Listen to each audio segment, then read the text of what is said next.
আসসালামু আলাইকুম। কিতা অবস্থা? সবাই ভালো আছেননি? এই তো সকালে ফুরিরে স্কুলে নিয়ে দিয়ে আইলাম, আইয়া আর এখন বাসাত সব কিছু গুছাইলাম। ফুরিয়ে পড়াত বসল সকালে, টেবিলটা যে ময়লা হয়েছে এখন টেবিলটাও গুছাই নিলাম, যে ধুলাবালি পরে টেবিলটা গুছাই এখন বিছনাটাও জারিলাম, বিছনাটাও গুছাই নিলাম। গুছাই আরও ফার্নিচার আছে, ওয়ার্ডরোব, জুতার রেকের উপরেও যে ধুলাবালি পড়ছে এগুলো একটু হইলাম মুছিলাই, মুছিয়া তারপরে আবার দুপুরে রান্না বাড়ার লাগে জোগাড় করতে হইব। বাসার যেই ময়লা পরে আসলে রাস্তার লগে তো ঘর, এর লাগে বেশি ধুলাবালি হয়। তো সব কিছু গুছাই লইছি, এখন দুপুরের লাগে রান্না বাড়া শুরু করে দিন।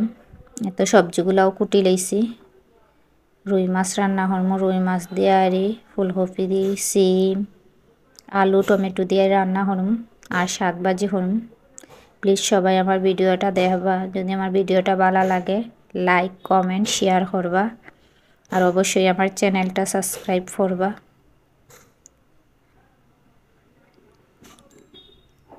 প্লিজ সবাই ভিডিওটা সম্পূর্ণ দেখবা, সবার কাছে অনুরোধ রইল। শাক ভাজিটাও বয়াই দিলাম, পেঁয়াজটা ভাজি লইছি, ভাজি আমার শাকটাও দিলাম।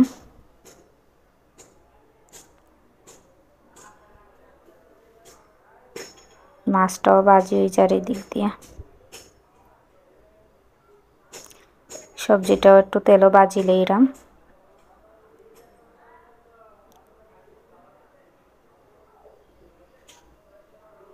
এখন তরকারির লাগিয়ে মশলা কষাইলিম, পেঁয়াজ দিলাইছি, দিয়ে রসুন জিরা দিলাম, দিয়া হলুদ মরিচ ও দিলাম,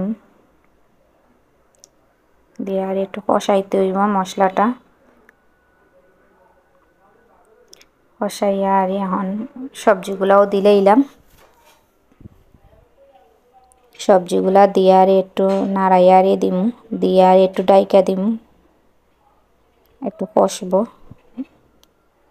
এখন টমেটোগুলাও দিলাম, টমেটোগুলা দিয়ে আরও কতক্ষণ নাড়াচাড়া করমু, করিয়া পানি দিলাম, পানি উনি দিয়ে এখন একটু ডাকিয়ে দিলাম। দিক দিয়ে দুধও গরম বয়াই দিছি, দিয়ে বাকি সব কাজ কাম গুছাইলাম। এখন মাছ দিলাম তরকারিত,